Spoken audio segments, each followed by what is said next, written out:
And I'm back. Thanks for sticking around. Here's another cool gadget that I had on my merchandise table. It's an Eric Phono, um, also known as a Cobra phone. And I had six of them out there, two tan colored, two green, and two blue. And pretty cool vintage stuff. This is the only one that had a cut cord. The other ones actually still have the long ass curly cord. But it's a pretty cool little gadget. I mean, this is what you press to hang up, and when you lay it down, that's what stops it from making being an active line. So, and then for those of you that aren't familiar with rotary phones, you would just basically enter your number, the number, just like we have now. Like what is it, 7, 8, 9, 10, 11 numbers, whatever. So you would dial that, and then just like a regular phone, you wait for them to pick up and answer. And this is your mouthpiece and your earpiece. And when you're done, you would just set it down, and you would hang up on that person. And you dial 0 if you wanted to call the operator and be like, "Hey, what's the number to that ice cream place?" Blah blah blah. Blah. It's like be local to your city or town. I did that a couple times when I was a kid, but yeah, so not a lot of people showed interest. I mean, there was a few people who were like, "Oh, I had one growing up," and I was selling them for $70 a piece, which I thought was reasonable, reasonable enough. I don't know. You tell me. I know you can find some of these still on eBay, but the issue with eBay is that they want you to bid on it, which raises the price, and then they also ask for shipping, which raises the price. So you can find them for like anywhere from 30 to 100, hundreds of dollars on eBay. And I just thought they were cool. I'm not mad at not selling them though, because they're a cool little collection to have. So yeah, so that's that guy right here.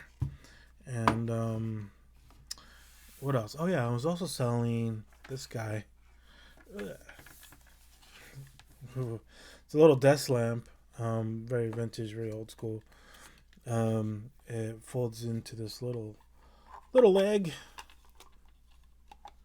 and then it's like a little neat little desk light that I was selling for $80, which you can find these online. It does work.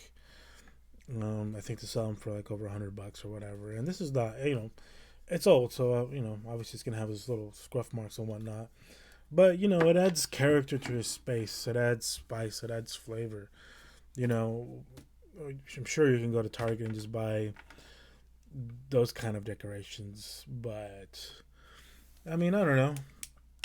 You got to live a little sometimes. And then this bad boy right here, vase, whatever you want to call it. I don't know if you can see the glitter in it. It's so cool. I don't know what type of vase this is, like what it's called.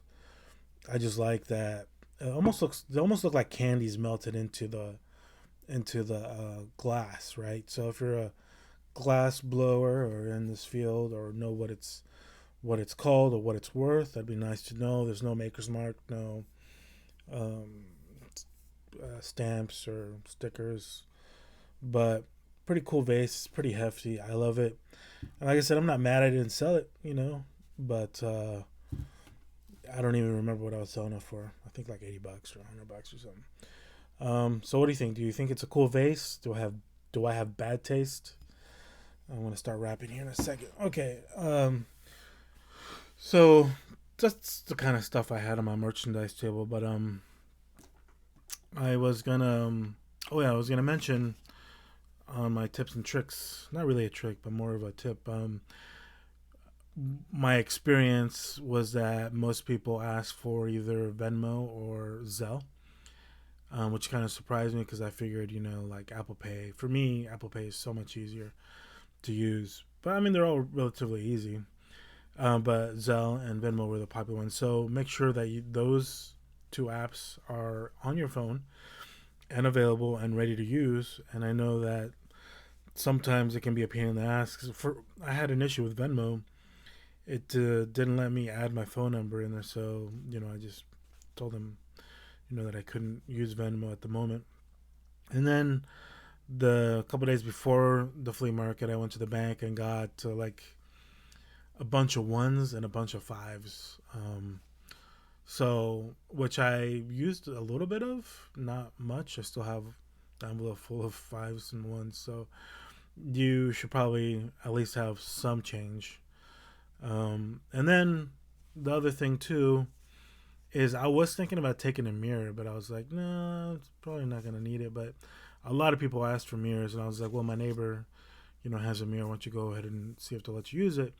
So that's another thing that you might consider bringing if you have clothes, hats or shoes. People want to see what they look like. So those are my tips. I hope you find them useful, and I hope you hang around for some more stuff and some more tips, vendor tips. And I think my next video I'll show you. I have another vase like this, a lot smaller, but same color and same style. And hopefully somebody knows what it is and what it's worth and all that stuff. But thanks for hanging around. That's it for now.